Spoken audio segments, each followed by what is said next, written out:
Day 15 of Sean Diddy Combs' trial was supposed to be boring, just financial documents and banking records in a half-empty courtroom. Legal teams shuffled papers, preparing for another routine session of technical testimony that would likely put spectators to sleep. Then Marcus Taylor walked in. Escorted by federal marshals, the former Bad Boy Records platinum artist hadn't been seen publicly in nearly a decade.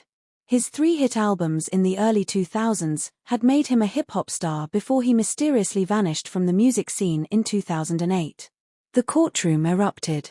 Reporters frantically grabbed their phones. Journalists rushed to fill empty seats. Industry insiders appeared from nowhere as news spread like wildfire through legal and entertainment circles. What should have been the most mundane day of the trial instantly became its most dramatic moment.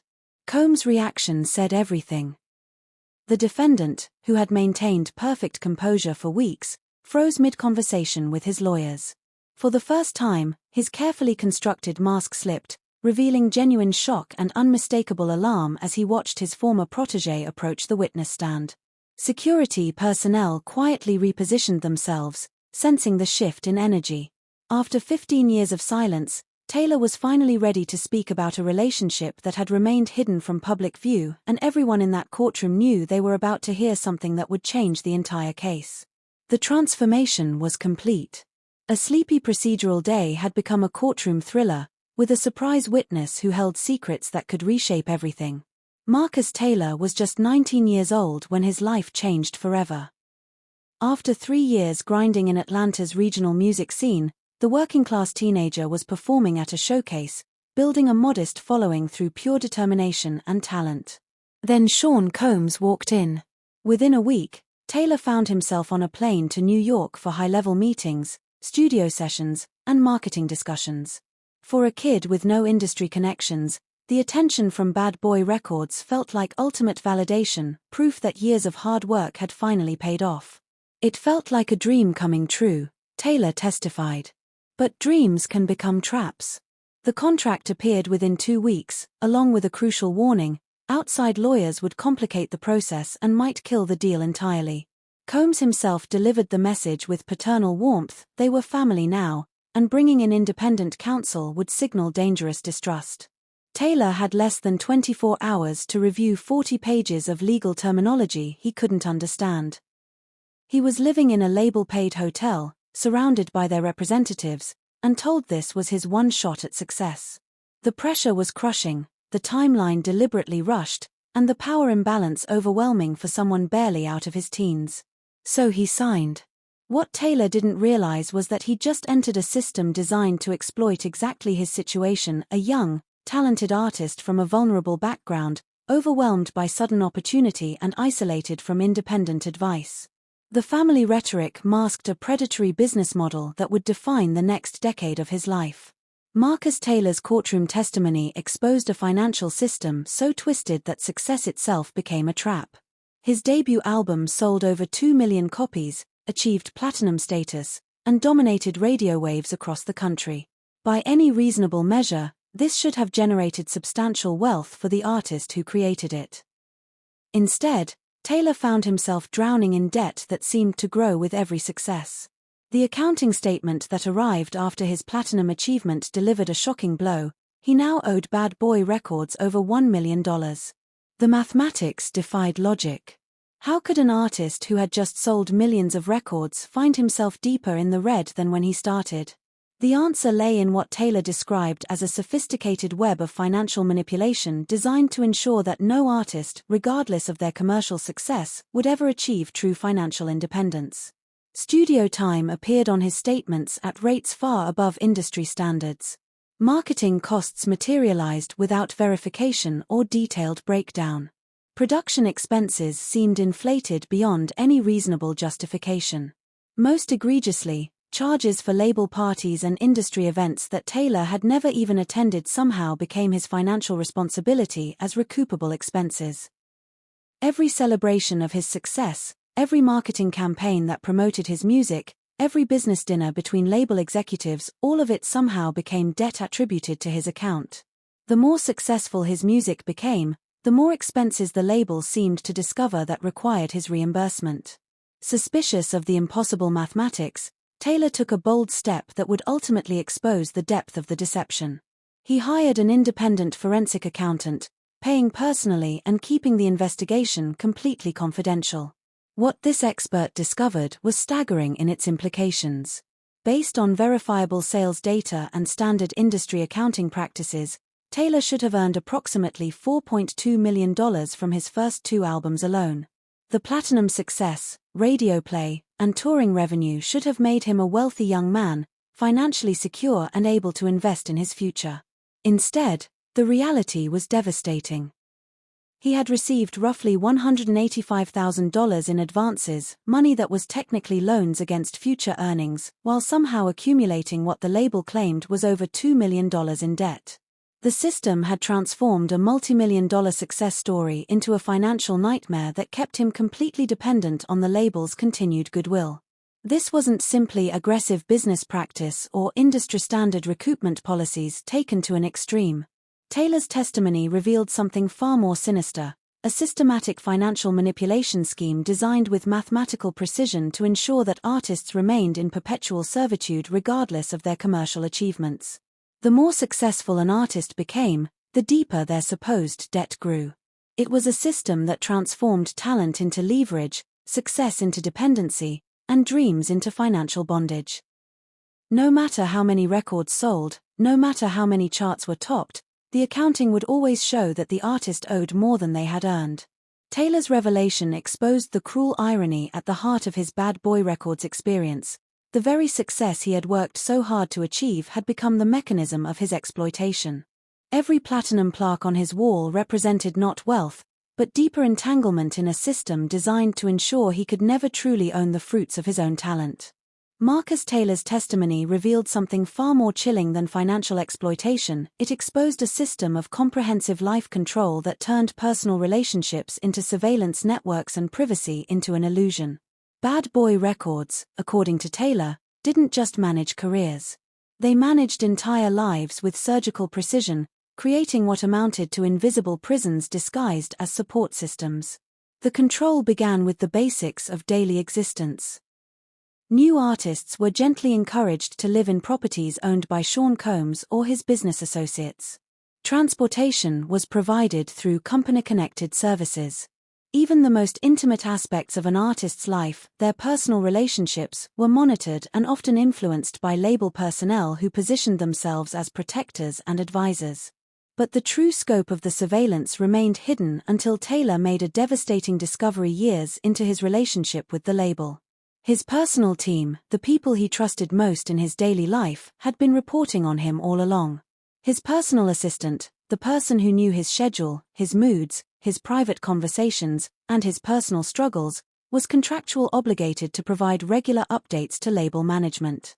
His security personnel, supposedly there to protect him, were actually gathering intelligence about his activities and associations.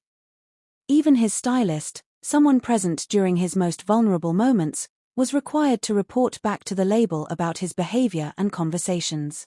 "I had no idea these provisions existed," Taylor testified, his voice carrying the weight of betrayal. "These were people I trusted with my daily life, and they were contractually required to report on me to the label." The revelation shattered any illusion of privacy or independence. Every conversation, every meeting, every expression of doubt or frustration was potentially being documented and analyzed by label executives. The people closest to him, those he confided in, relied upon, and considered friends, were actually extensions of a corporate surveillance apparatus designed to maintain absolute control. This systematic monitoring created an environment of psychological imprisonment where artists could never feel completely free to express genuine concerns, explore opportunities outside the bad boy ecosystem, or even form authentic relationships.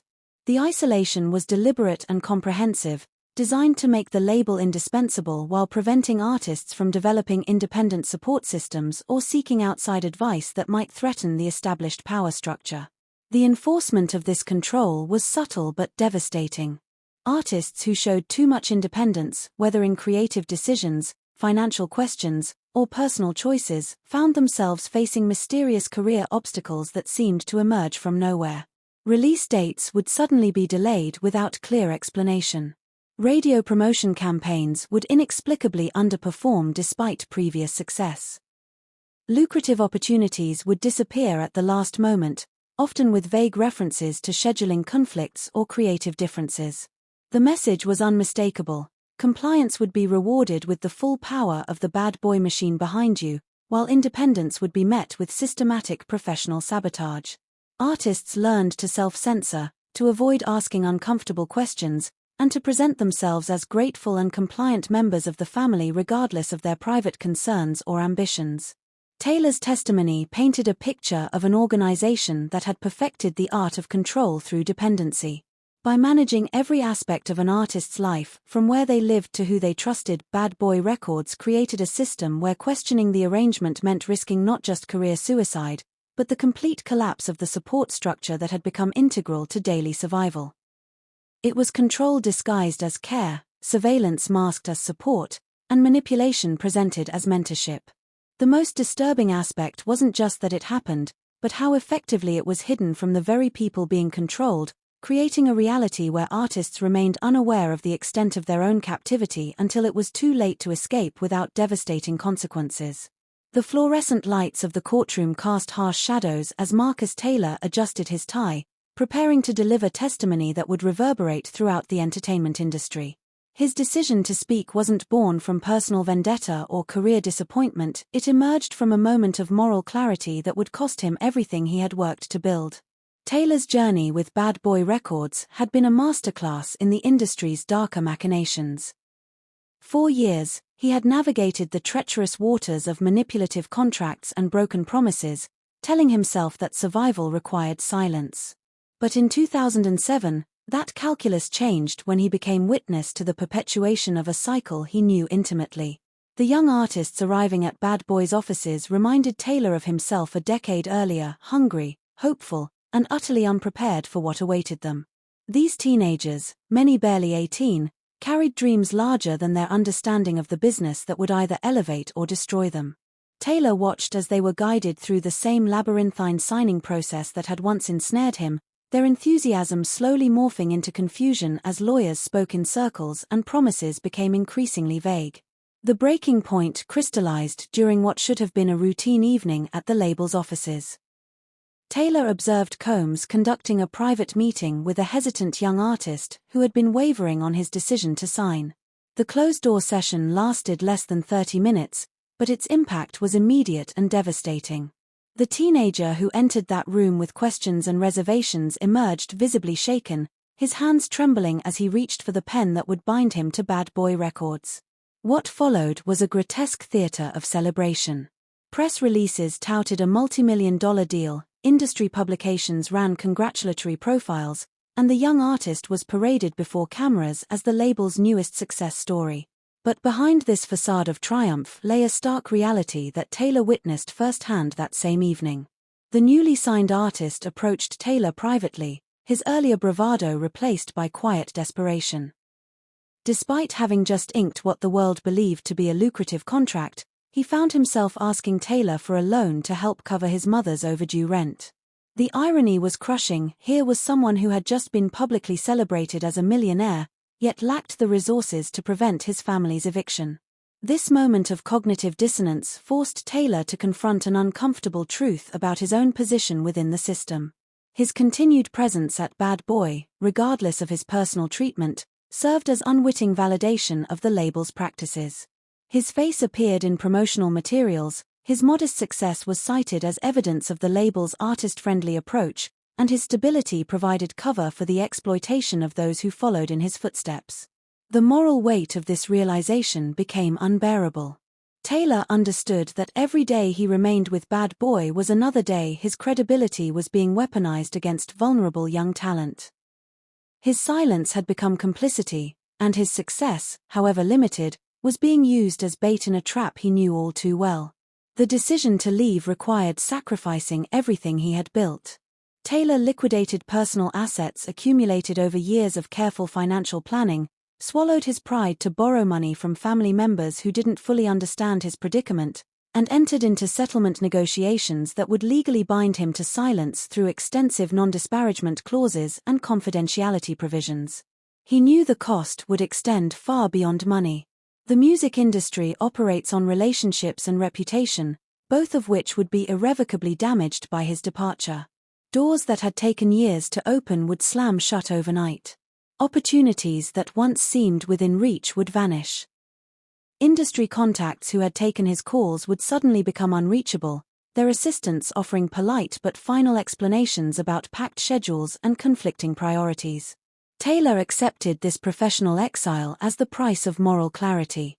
He understood that his mainstream career was likely over, that his name would be quietly added to industry blacklists, and that his future in music would be defined by what he had walked away from rather than what he might achieve. Years later, standing in that courtroom, Taylor faced defense attorneys determined to undermine his credibility by painting him as a bitter ex-artist seeking revenge for his own career failures. They presented photographs showing him at industry events, smiling alongside Combs, attending parties and award shows with apparent cordiality. The implication was clear. If Taylor truly believed the allegations he was making, why had he maintained these seemingly friendly relationships? Taylor's response cut through the manufactured complexity with devastating simplicity: survival. The music industry is small. Mr. Combs' influence is extensive. These words encapsulated the reality faced by countless artists who must navigate a landscape where speaking truth to power can mean professional annihilation. His testimony resonated far beyond the confines of the courtroom. Former bad boy artists, emboldened by Taylor's courage, began sharing their own experiences. Entertainment attorneys reported a surge in inquiries from current artists seeking contract reviews and legal advice. Major labels, sensing the shifting winds, issued carefully worded statements affirming their commitment to transparency and fair dealing. But perhaps most significantly, Taylor's testimony transformed the trial's narrative from a collection of individual grievances into evidence of systematic exploitation. His willingness to sacrifice his career for his conscience had opened a door that could never be fully closed again, potentially paving the way for civil litigation from other artists who had suffered in silence for years. In the end, Marcus Taylor's story became more than testimony, it became a testament to the power of moral courage in an industry that had long operated in shadows. His decision to break the cycle, regardless of personal cost, offered hope that change was not only possible but inevitable.